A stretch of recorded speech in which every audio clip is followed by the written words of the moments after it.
Politics में जाके भी देखा, मुझे तो हर जगह से यही समझ आ रही है कि जो पॉलिटिशियंस होते हैं वो जनता के इंटरेस्ट के लिए कुछ भी नहीं करते, they are fighting only there for their. अपनी सज़ा मिलती है, ज़्यादा वक्त की बात नहीं है, एक ना एक दिन जनता जो है वो अपना इंसाफ लेगी। उनको पता चल गया है कि लोग 70 के बाद कहते थे कि जम्मू कश्मीर का में एक बदलाव होगा। मैं तो कहती हूँ कि इन लोगों ने तो हमारे मुँह से निवाला भी। इस तरह से आप लोगों ने ये धांधली मचाई हुई है ना, ये जम्मू के लोग आपको छोड़ने वाले नहीं हैं, आपको अपने किए की सज़ा मिलेगी।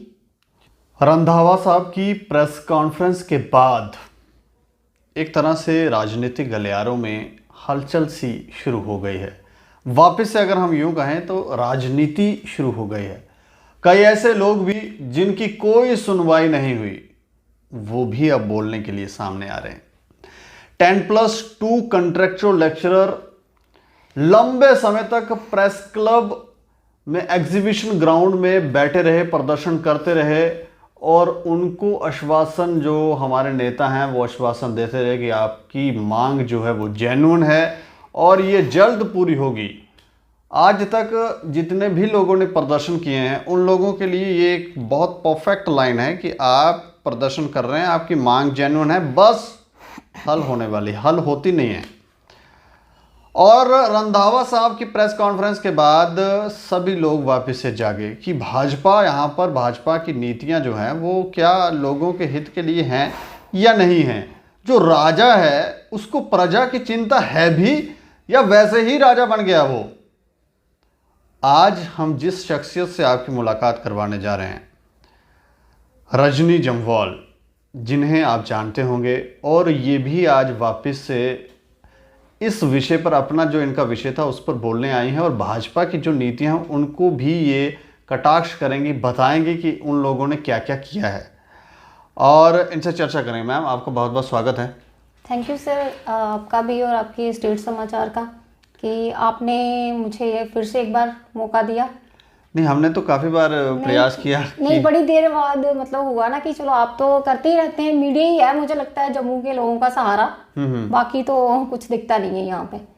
चलिए, लंबे समय तक आप दूरी बना कर रखी आपने राजनीति में भी कदम रखे कि आपको लगा शायद कुछ बेहतर कर पाओगे आप अपने लोगों के लिए, लेकिन उसके ऊपर क्या कहना चाहेंगे? राजनीति में क्यों चले गए थे आप?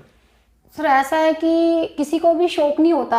मैक्सिमम देखा आपने कि जो भी यूथ होता है वो यही चाहता है कि हमें एक नौकरी मिले और हम लोग एक अच्छी सी लाइफ गुजारें। लेकिन जब किसी की लाइफ ये पॉलिटिशियन जो है वो स्पॉइल कर देते हैं, ठीक है, पहले तो झूठे वादे करके, खुद ऑर्डर्स देके, उसके बाद जब एक मतलब बेटियां इस देश की जब 3 साल तक डे एंड नाइट प्रोटेस्ट करने के बाद जब कोई एक नाउम्मीद हो जाता है ना, तो वो फिर कहीं ना कहीं उसको लगता है कि मैं किस ओर जाऊं कि हमें इंसाफ मिले।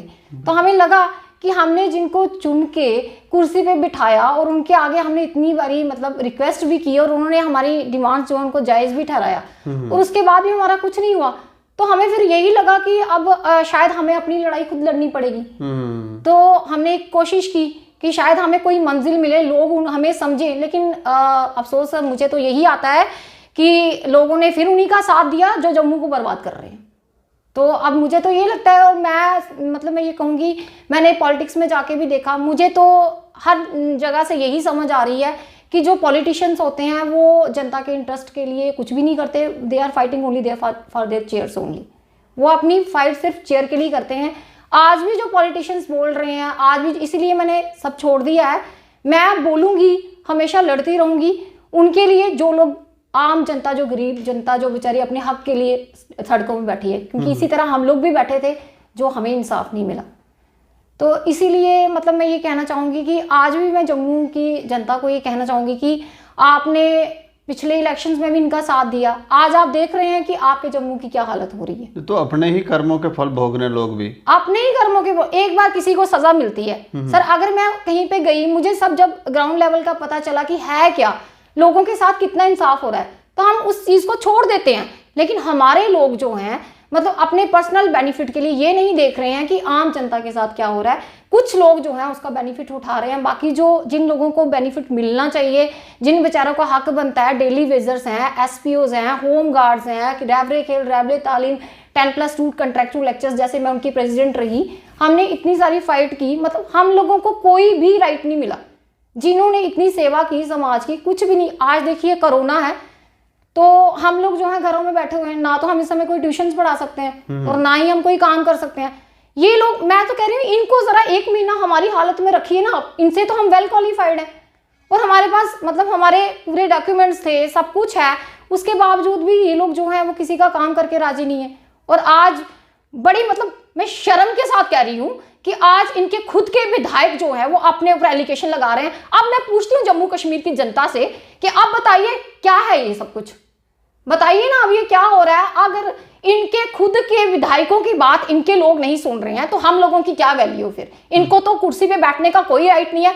मैं तो कहूंगी कि जम्मू की जनता पूरी बाहर आए, उनको बोले कि अभी के अभी जितने भी ये लोग हैं ना सत्ता पे बैठे हुए, इनको अपनी कुर्सियों से ना जो है इस्तीफा दे देना चाहिए, क्योंकि ये लोग अब चेयर पे बैठने के काबिल नहीं है। कोई ऐसा लगता है जो बहुत पावरफुल है यहाँ पर, जो पूरे जम्मू कश्मीर को अपने हाथों से अदृश्य होकर चला रहा है, कौन लगता है आपको ऐसा?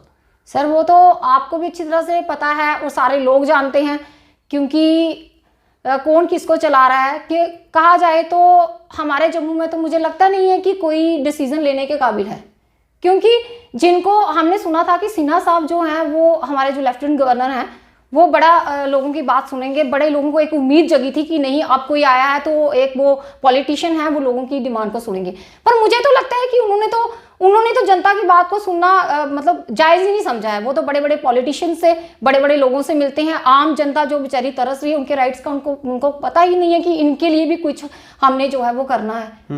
उनको सिर्फ अपनी सरकार चलाने से, मैं तो सीधा सीधा कहूंगी कि जो कुछ भी है वो दिल्ली के हाथ में है।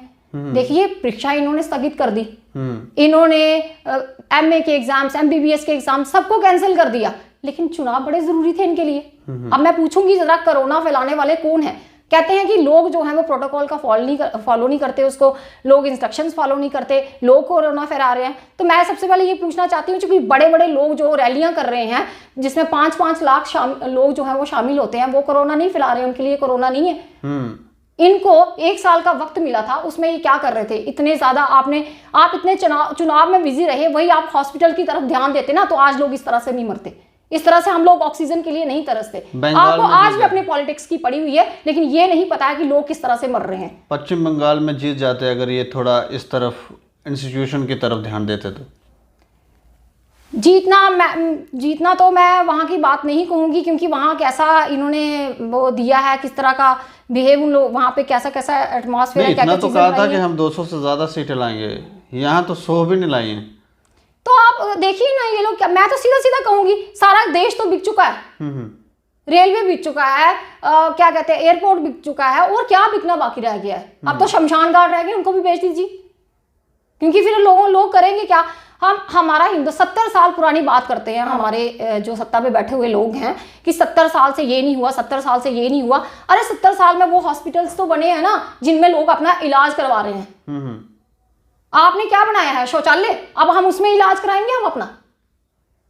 तो मतलब देखने की बात यही है कि मैंने यही ऑब्जर्व किया है सर कि जो भी कुर्सी पे बैठता है ना वो अब बस वोट लेने के लिए घरों घरों में जाते हैं। तब तो इतनी रिक्वेस्ट होती है कि हमें लगता है कि आज अगर हम इनको वोट देंगे तो कल ही हमारा काम हो जाएगा, लेकिन जब कुर्सी पे बैठ जाते हैं तो ये सब कुछ भूल जाते हैं कि किन्होंने हमें वोट देकर ऊपर बिठाया है। ये उन्हीं बड़े बड़े लोग जो हाईली प्रोफाइल के लोग हैं उन्हीं का बेनिफिट देखते हैं, लेकिन जो आम जनता इनको वोट देकर ऊपर बिठाती है ना उनको ये लोग भूल जाते हैं। लेकिन एक कर्मों की अपनी सजा मिलती है, ज्यादा वक्त की बात नहीं है, एक ना एक दिन जनता जो है वो अपना इंसाफ लेगी। उनको पता चल गया है कि ये लोग क्या कर रहे हैं। बाकी वालों ने क्या किया? किसी ने कुछ नहीं किया।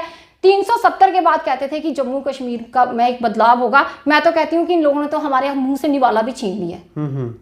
इनको अभी रंधावा साहब ने कहा कि इतना पैसा आया है गवर्नमेंट के पास, जो टैक्स वगैरह से ये वसूल करते हैं, वो कहाँ है? तो मैं पूछती हूँ ना कहाँ है? उन लोगों को दीजिए ना जो सड़कों में बैठे। हम जैसे 10+2 कंट्रेक्चुअल लेक्चर्स हमने बच्चों को पढ़ाया, हमने कोई गुनाह नहीं किया। इस टाइम हम कहाँ जाएंगे? आपका फर्ज बनता है, माननीय लेफ्टिनेंट गवर्नर साहब जो हैं वो क्या कर रहे हैं, क्यों नहीं सोचते हैं वो हमारे बारे में? हम लोग कहाँ जाएंगे? फिर ये कहते हैं कि जनता गलत करती है। इस तरह से देश नहीं चलता, इस तरह से देश का विकास नहीं होता। अगर देश का विकास करना है तो आम जनता का विकास करिए। 2 टाइम का खाना जो है ना वो सबके लिए जरूरी होता है, तो वो मिलना चाहिए। वो तो इनको दिखता नहीं है। आप क्या करेंगे कॉलेजेस बना के? क्या करेंगे आप डेवलपमेंट करके जब लोग ही नहीं रहेंगे? नहीं, भाजपा के सभी नेताओं को कोसना आपको लगता नहीं है गलत है? क्योंकि उनकी भी सुनवाई नहीं है। वो तो खुद ही रंधावा साहब तो कह रहे हैं हमारा भी फ़ोन नहीं उठा रहे हैं, और ये सुनना भी इतना चाहते हैं कि आप चीफ मिनिस्टर बनेंगे, आपसे बेहतर कोई नहीं है। तो ये आपको लग नहीं रहा कि जब भाजपा की लीडरशिप ये कह रही है कि उनकी सुनवाई नहीं है, हमें भी दिखता है कि ग्राउंड लेवल पे उनके जो कार्यकर्ता हैं वो ज़ीरो होते जा रहे हैं, तो ऐसे में कौन फिर किसको, किसी 1-2% को ही हमें लगता है गलत कहें? भाजपा, पूरी भाजपा को कैसे हम गलत कह दें?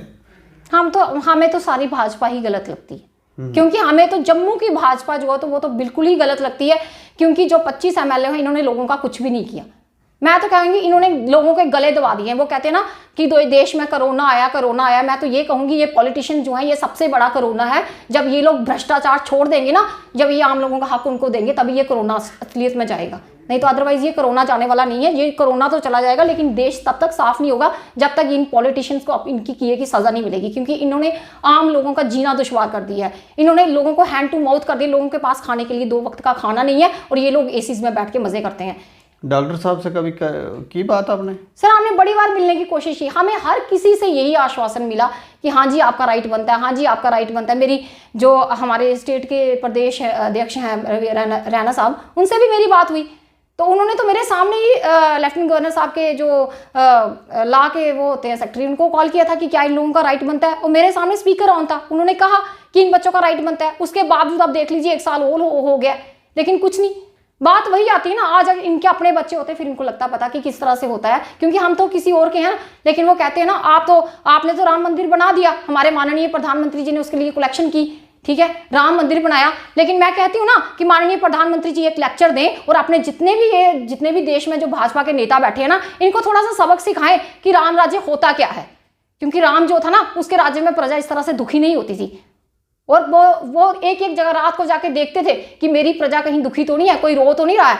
लेकिन ये लोग जानबूझ के दुखी करते हैं और खुद जाके एसीओ में सोते हैं आराम से। इनको नहीं पता कि हमारी प्रजा के साथ क्या हो रहा है। इस तरह से राम राज्य की स्थापना नहीं होती। खाली मंदिर बनाने से ना राम राज्य नहीं होता। राम राज्य के लिए कार्य करना पड़ता है, लोगों को सुखी करना पड़ता है। जिन लोगों ने आपको वोट देके चेयर पे बिठाया ना, उनको उनके अधिकार देने पड़ते हैं, ताकि आप ऐसा काम करते ना कि लोग भाजपा कभी नीचे उतरती नहीं। लेकिन अभी आपको बंगाल में पता चला, अभी आपको जम्मू कश्मीर में भी पता चलेगा।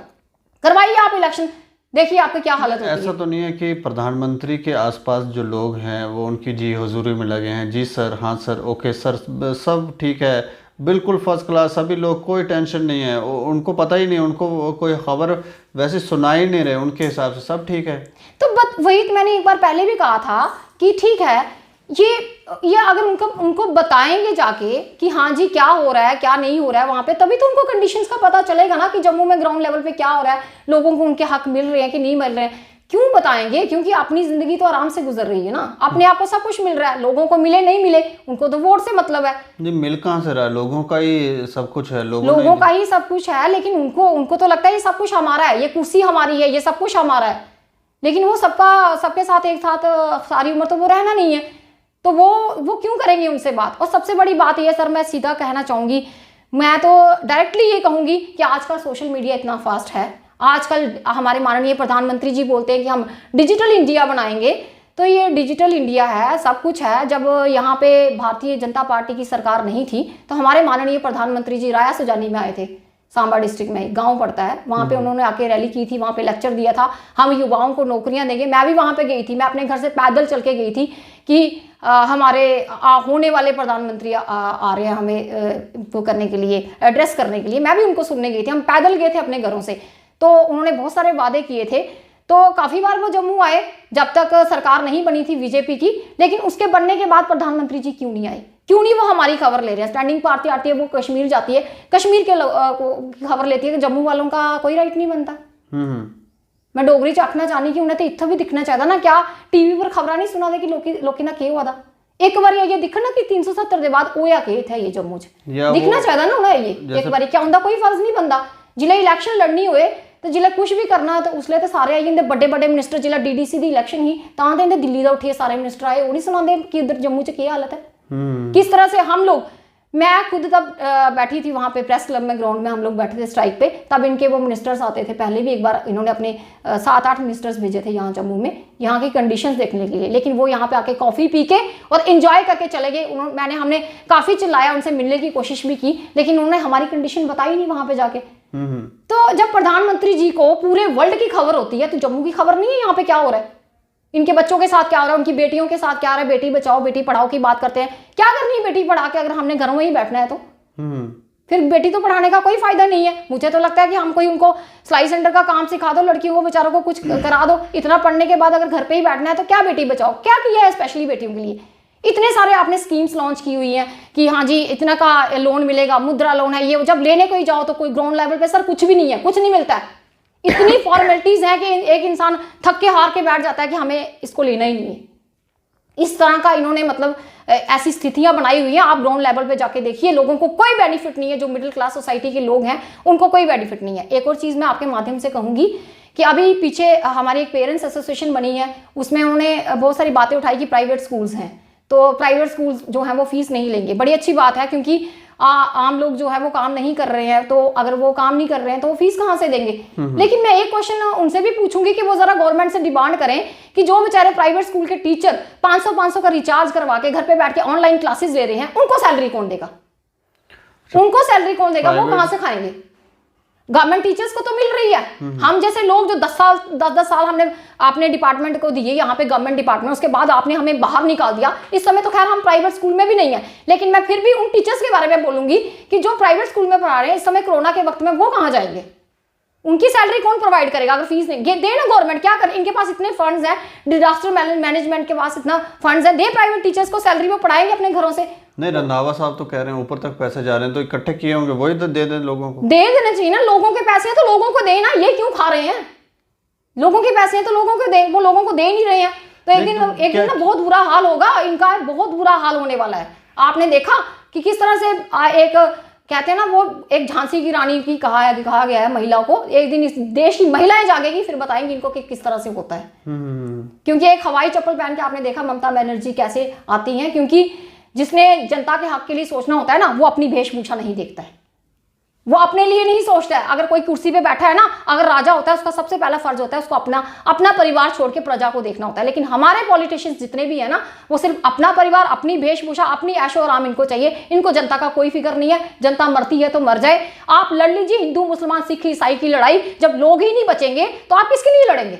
तो हम क्या समझें कि हम कहाँ जाएंगे? क्या करनी है आपने मंदिर बना के, जब हिंदू बचेंगे नहीं? 70 साल से पहले भी ये देश चलता आ रहा था। आप आराम से उस तरह से देश को चलाइए, इस तरह से बांटने की कोशिश ना करें। हम लोग एक थे, एक हैं। जिस तरह का हिंदुस्तान हमारा पहले था ना 2014 से पहले का, हमें उसी तरह का हिंदुस्तान चाहिए। हमें इस तरह का हिंदुस्तान नहीं चाहिए जहां पे हमें ऑक्सीजन भी रिसीव नहीं हो रही, हमें अपनी सांसें जो है वो सड़कों पर तोड़नी पड़ रही है लोगों को। इस तरह के हालात जो हैं वो किसने बनाए हैं वो आप भी बेहतर जानते हैं। इसलिए अपनी सही कुर्सी का ना सही इस्तेमाल कीजिए और करप्शन जो है छोड़ दीजिए।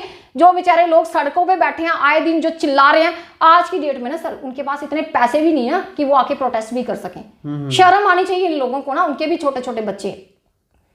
और अगर देखा जाए ना, लास्टली तो मैं एक ह्यूमन बीइंग एक ये बात कहूंगी कि एक ना एक दिन ना उस परमपिता परमात्मा के पास भी जाना है ना, वहां भी कुछ जवाब देना है आपने। इस तरह से आप लोगों को सता रहे हैं ना, वहां भी जाके आपने कुछ जवाब देना है। इस तरह से लोगों के हक मत मारिए, उनके मुंह से रोटी का निवाला मत छीनो। आप पता नहीं आपको किस तरह से किस जगह पे भगवान जो है वो सजा दे दे। शर्म तो इनको लोगों को है ही न रही। रही बात बाकी पॉलिटिशियंस की, जो आ जाके एक ही बात सुनी तो दूसरा उसके ऊपर वो टिप्पणी करना शुरू हो जाता है। मैं टिप्पणी करने नहीं आई, मैं उन लोगों की बात, क्योंकि हमने सड़कों पे बैठ के ना प्रोटेस्ट किए हैं, हमने धूप सही है। आज की डेट में ना हमारे पास इतने पैसे नहीं है कि हम अपने बच्चों को अच्छी एजुकेशन दे सकें। ठीक है, इसलिए मैं तो इसलिए बोल रही हूँ। मेरे को ये नहीं है कि मेरे को उस पॉलिटिशियन से वो लेना देना या उससे लेना या मुझे उसके ऊपर कटाक्ष करना है, ऐसा कुछ नहीं है। मैं उन लोगों के लिए बोल रही हूँ जिन लोगों को आज नौकरी की जरूरत है। वो यूथ जो कॉलेज में पढ़ रहा है, यूनिवर्सिटीज में पढ़ रहा है, उनके फ्यूचर का क्या है? आपने तो सारा कुछ प्राइवेट कर दिया। वो लोग कहाँ जॉब करेंगे, कहाँ जाएंगे? जम्मू के छात्र छात्राएं क्यों बढ़ा रहे हैं आप? कॉलेज बंद कर दीजिए। जब प्राइवेट ही सब कुछ करना है आपने, तो फिर किस लिए कॉलेजेस बनाए जा रहे हैं? बंद कर देनी चाहिए। तो हम आने वाले समय में क्या समझें कि भाजपा का अस्तित्व अब धीरे धीरे समाप्त होने जा रहा है? समाप्त ही है सर, क्योंकि मैं तो कह रही हूँ कि लोगों को अब राजनीति से ही नफरत हो गई है। क्योंकि बाकी जो पॉलिटिशियंस हैं, अगर उनको जम्मू से थोड़ी सी भी हमदर्दी है ना, वो भी डिक्लेरेशन की बात छोड़ के ना, सीट्स को बढ़ाने की बात छोड़ के जाए ना माननीय प्रधानमंत्री के पास। जाए दिल्ली में सारे जितनी भी पॉलिटिशियन पार्टीज के लोग हैं, जितने भी हैं, चाहे वो एनसी है, पीडीपी है, जितनी भी पॉलिटिशियन जो हैं, जितनी भी पार्टीज बनी हुई हैं जम्मू की, ये लोग जाए ना, अपोजिशन वाले जाए जाए वहां पे कि भाई भारतीय जनता पार्टी जो है वो आपको नहीं बता रही है, लेकिन हमारे जम्मू के युवाओं की ये स्थिति है कि उनके पास नौकरी नहीं है, जो लोग जॉब कर चुके हैं उनको बाहर निकाल दिया गया है, हमारे बच्चों की बड़ी बुरी हालत है, उनको पहले उनका राइट दीजिए। क्या प्रधानमंत्री जी नहीं सुनेंगे इतने लोगों की बात? नहीं सुनेंगे। लेकिन नहीं, उनको तो डिक्लेरेशन, उनको तो एक दूसरे के ऊपर इसने ऐसे कर दिया, इसने ऐसे कर दिया, ये मत करिए ना, आम जनता के लिए लड़िए, जिनके घरों में जाके आप वोट मांगते हैं, शर्म कीजिए, जाके उनके लिए लड़िए ना, उनको उनके हक दिलाइए। जिस तरह से पहले हम लोग खुशहाल जीते थे ना, इतना तो था ना, कम से कम रोटी का निवाला तो लोगों को मिलता था ना। आज तो सर इतनी करप्शन बढ़ गई है ना, क्योंकि लोगों के पास नौकरी नहीं है, गवर्नमेंट नहीं है, प्राइवेट नहीं है, लोग चोरियां कर रहे हैं, करप्शन कर रहे हैं, किडनैपिंग हो रही है। आज की डेट में हमारा जम्मू वो था, जब हम छोटे थे तो हम रोड पे जाके आराम से खेलते थे, हमारे मम्मी पापा को नहीं पता होता था हमारी बेटी कहाँ है। आज की डेट में अगर मेरी बेटी 2 मिनट के लिए सड़क पे जाती है ना, तो हम लोग शॉक्ड हो जाते हैं, कहाँ गई। मतलब इतनी इनसिक्योरिटी हमारे जम्मू में हो गई है 370 के बाद, कि हमारी बेटियां जो है वो खुलेआम सड़कों में नहीं खेल सकती हैं। क्या डेवलपमेंट की बात करते हैं ये लोग, क्या डेवलपमेंट कर रहे हैं, क्या सिक्योरिटी है फीमेल्स के लिए? ऐसे क्या फीमेल्स को आपने अलग से राइट्स दिए हुए हैं? अगर हम फॉर्म भी भरते हैं तो हमें उतने ही पैसे देने पड़ते हैं। क्या किया है जो बेचारी फीमेल्स, हम जैसे लोग पढ़े MA BEd करके 12 साल जॉब करने के बाद अगर मैं बेटी यहाँ पे सड़कों में हूं, तो आने वाली बेटी का क्या फ्यूचर है? अरे हम चिल्ला चिल्ला के यार, एक कुत्ता भी घर में कोई पालता है ना, तो उसके साथ भी हमदर्दी हो जाती है। लेकिन ये लोग, इन लोगों को कोई आम जनता से कोई हमदर्दी नहीं है। मैं तो पूरे जम्मू कश्मीर की आवाम से ये कहूंगी कि आने वाली इलेक्शन में आप जब भी वोट करें ना, पूरा सोच समझ के वोट कीजिएगा, ताकि उन लोगों को चेयर पे बिठाया जाए जो आम जनता के हक की बात को सोचे। इस तरह के लोगों को ना बिठाएं कि जिन्होंने तो देश के जो हालात हैं वो बदतर से बदतर कर दिए हैं। इतनी बुरी हालत हो गई है हिंदुस्तान की, वो हिंदुस्तान रहा ही नहीं है। लूट लिया इन्होंने गरीब जनता के पैसों को लूटा, ये ऐश कर रहे हैं उसके ऊपर। ये ऐश करना बंद कर दें, क्योंकि जिस दिन जनता अपने उसमें आ गई ना, तो जनता इनको बता देगी कि इस तरह के अपने राइट लिए जाते हैं। क्योंकि जम्मू के डोगरे जो है ना, आखते ना साढ़े जड़े महाराजा हरि सिंह दी स्टेट ही, उन्हें जड़ा 370 लाई दी, उन्हें आख्या साढ़ा एक खुशहाल है जम्मू होग, इधर ते मतलब इन्नी लूट खचोरी और इन्नी भुख मरी इतना कुछ पेई है ना, तो लोकें की जिसलै गुस्सा आया तो लोकें फिर अपना जवाब ले लेना इंदे कोला। ते एह् हून भी सुधरी जान ते ठीक है, कम से कम हून ते शर्म करो कि अपनी गै पार्टी वाले तुंदे उप्पर एलिगेशन ला दे, हून केह् जवाब देगे तुस आखदे लोक गलत ने, एह् गलत डिमांडां करदे, गलत स्ट्राइक पर बैठे होंदे, साढ़े पर तुस पुलिस लांदे, लाठी चार्ज करदे, करो ना अपने नेता पर, तारो उ'नें कुर्सी पर थल्ले सारे, आखो सारे गी इस्तीफा देन, दोबारा इलेक्शन च आयो मत, दोबारा खड़े नहीं होना चाहिए, इन्हें लोगों के सामने नहीं आना चाहिए। इन्होंने अब संन्यास ले लेना चाहिए सर, इनको शर्म होनी चाहिए। अब ये दोबारा अगर इलेक्शन होगी ना, ये लोग दिखने नहीं चाहिए बिल्कुल भी, क्योंकि लोगों को इनसे इतनी नफरत हो गई है। इन्होंने लोगों का जीना आराम करके रखा है। डेली वेजेस देखो सर, 3-3 हज़ार रुपया लेके वो अपने घर का गुजारा करते हैं। इनको दो ना सर 3 हज़ार रुपया। हमने 12-12 साल फार फ्लंग एरियाज में जॉब की, 7 हज़ार रुपये हमें देते थे। दो इनको 7 हज़ार रुपये जरा निकाल के महीना बताएं हमें तो आज की डेट में वो भी नहीं मिल रहा। खुद इनके घरों में 4-4 एसीज लगे, इनके बच्चे अमेरिका में पढ़ रहे हैं, फॉरेन में पढ़ रहे हैं, कोई यूएसए में पढ़ रहा है, तो हमारे बच्चे वो कहाँ जाएंगे? मैं सिर्फ ये कहना चाहती हूँ कि अगर कोई भी चेयर पे बैठता है ना, उसका प्लीज चेयर का ना सही से इस्तेमाल कीजिए, क्योंकि जिस तरह से आप लोगों ने ये धांधली मचाई हुई है ना, ये जम्मू के लोग आपको छोड़ने वाले नहीं है, आपको अपने किए की सजा मिलेगी। चलिए मैम, शुक्रिया हमसे बातचीत करने के लिए। Thank you sir. दुख क्या होता है, तकलीफ क्या होता है, ये आप, मुझे लगता है आज जम्मू कश्मीर के जितने भी नागरिक हैं वो इस बात को जानते हैं, और ये तकलीफ़ और दुख जो है ये इनके मुख से निकल रही है। कितनी ज़्यादा प्रताड़ना की गई है इन लोगों की, आप सोचें। और जिस पार्टी पर विश्वास था कि यही करेगी, उसने सबसे बड़ा धोखा दिया है। जैसे ये कह रहे हैं कि आने वाले समय में पता चल जाएगा, तो पता चले उससे पहले ही हम चाहते हैं कि भाजपा वाले जो हैं समझें। लेकिन कुछ ऐसे लोग हैं जो कुर्सी पे बैठ के अपनी ताकत का, शक्ति का प्रदर्शन कर रहे हैं। उनको उनकी कुर्सियों से उनको कहें कि थोड़ा सा विराम दें, थोड़ा मेडिटेशन करें और किसी दूसरे योग्य व्यक्ति को बिठाएं, ताकि कुछ अच्छा हो सके यहाँ पर। नहीं तो स्थितियाँ बिगड़ेंगी, और अगर बिगड़ती हैं तो उसका सारा हमें लगता है श्रेय जो है वो भाजपा को ही जाएगा। बाकी आप देखते रहें दैनिक सवेरा समाचार। मुझे और मेरे सहयोगी करुण डोगरा को दें इजाज़त। नमस्कार।